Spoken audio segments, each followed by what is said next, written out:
Bonjour et bienvenue sur ce rendez-vous L'Expert décrypte. Aujourd'hui, nous allons vous accompagner dans le décryptage du projet de loi de partage de la valeur et les conséquences pour vos entreprises. Un petit rappel en préalable, ce projet de loi résulte de la transposition de l'ANI, l'accord national interprofessionnel, qui a été signé par les organisations syndicales, tant patronales que salariales, le 10 février dernier,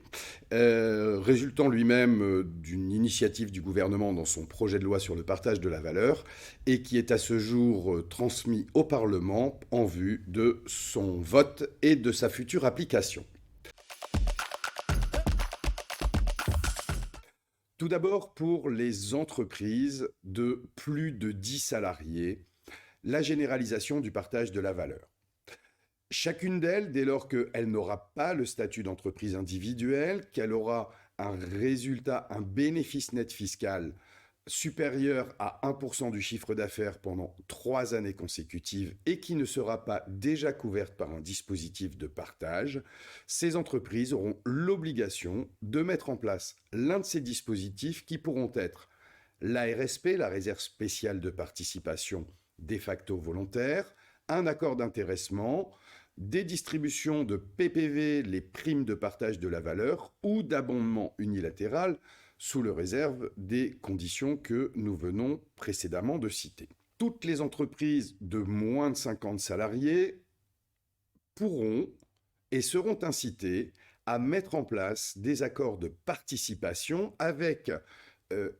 une véritable avancée, à savoir la possibilité de mettre en place un accord de participation comprenant une formule de calcul potentiellement moins disante que la formule légale. Vous le savez assurément, c'est que jusqu'alors, il était possible de mettre une formule dite dérogatoire, mais en cas de déclenchement, chaque entreprise devait calculer la participation sur la formule légale et sur la formule dérogatoire et distribuer la mieux disante auprès de ses salariés. Alors ça pourra se faire par accord collectif, mais ça pourra se faire également en reprenant des dispositifs négociés au niveau de la branche, si tant est que les branches les négociaient dans ces délais. Nous avons également une particularité qui va concerner les entreprises de plus de 50 salariés. Dans le cadre de la fameuse affaire des surprofits, ces entreprises auront l'obligation de négocier, a priori d'ici le 30 juin 2024, sur 2 sujets.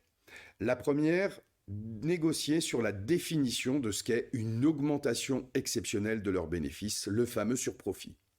Et le deuxième sujet sera de négocier sur les modalités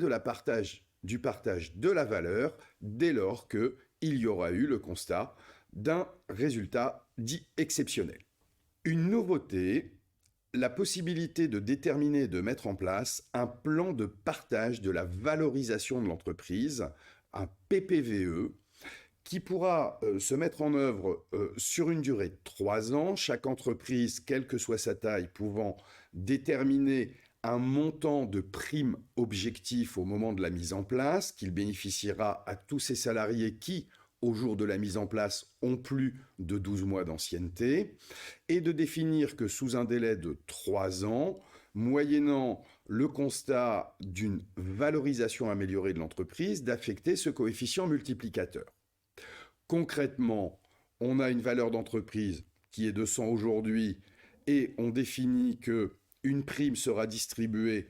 de 1 000 euros par collaborateur dès lors que l'entreprise aura atteint une croissance sous les 3 ans. Si l'entreprise a une croissance de 20%, la prime qui sera distribuée aux collaborateurs sera donc de 1 200 euros, 1 000 de valeur originelle, plus l'affectation de ces 20% de croissance de l'entreprise. Enfin, là également une nouveauté, possibilité de placer la PPV, la prime de partage de la valeur, et la PPVE, le plan de partage de la valeur d'entreprise, dans un PEE ou dans un PER. Tant le PER-école, le plan d'épargne retraite d'entreprise collective, que le PERO, le PER obligatoire.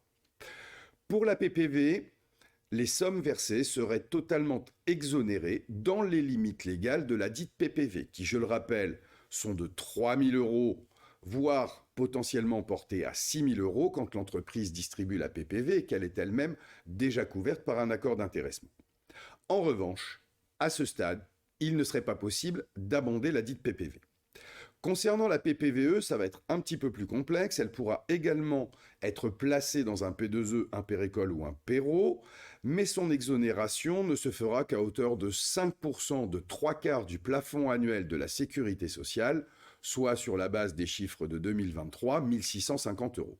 Et pour elle également, il ne sera pas possible de l'abonder. La possibilité actée, confortée, de distribuer des avances sur primes d'intéressement ou de participation dès lors que l'accord le prévoit, après recueil de l'autorisation du bénéficiaire et selon une périodicité ne pouvant être inférieure à 3 mois. J'attire votre attention à ce stade, si effectivement ça permet de distribuer du pouvoir d'achat au fil de l'eau, aux risques et aux conséquences du constat du non-déclenchement d'une prime d'intéressement ou de participation en fin d'exercice, qui nécessite de récupérer les sommes auprès des salariés qui potentiellement les ont placées ou de les réintégrer en catégorie traitement SA. L'accord d'intéressement, c'était déjà le cas, mais ça n'était pas explicitement mentionné, devrait pouvoir dans les textes dorénavant acter de la fixation d'un salaire plancher et ou d'un salaire plafond, à l'image de ce qui existe déjà dans les textes de la réserve spéciale de participation. Point d'attention pour les entités qui aujourd'hui ont dépassé le seuil des 50, sont assujetties à la mise en place d'un accord de participation et qui sont sous le bénéfice du report lié à la mise en place sans discontinuité d'un accord d'intéressement. Il semblerait à la lecture des textes actuels que pour celles qui sont dans cette situation, ça puisse se maintenir, mais qu'en tout état de cause, cette possibilité disparaisse pour les entreprises qui dorénavant franchiront le seuil. Vous vous en souvenez certainement, dès lors qu'il y a des nouvelles dispositions qui sont actées dans le cadre de l'année 2023 par exemple, elles ne portent effet qu'à compter du 1er janvier 2024. Le projet de loi permettrait d'acter plus rapidement de ces évolutions. La possibilité pour les entreprises d'assouplir les modalités de distribution des actions gratuites par la hausse du plafond global qui passerait de 10 à 15% du capital social pour les grandes entreprises et les ETI, de 15% aujourd'hui à 20% du capital social pour les PME, et de porter carrément de 30 à 40% du capital social si cette attribution est collective. Particularité qui concernera également toutes les entreprises actuellement équipées, l'obligation de proposer, outre un fonds solidaire, un fonds labellisé, tant dans les P2E que dans les PER. Ce fonds labellisé, ou nourricier d'un fonds labellisé, devra l'être au titre du financement de la transition énergétique et écologique ou de l'investissement socialement responsable.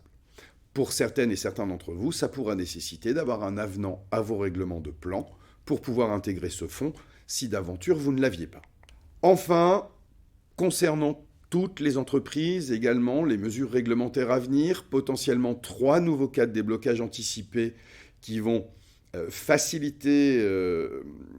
la vie de vos salariés, la possibilité de débloquer dès lors qu'il y aura la justification de dépenses de rénovation énergétique sur la résidence principale. Il y aura également la possibilité de débloquer en vue de faire l'acquisition d'un véhicule propre, neuf ou d'occasion. Et enfin, beaucoup moins sympathique, la possibilité de débloquer son épargne, toujours du P2E,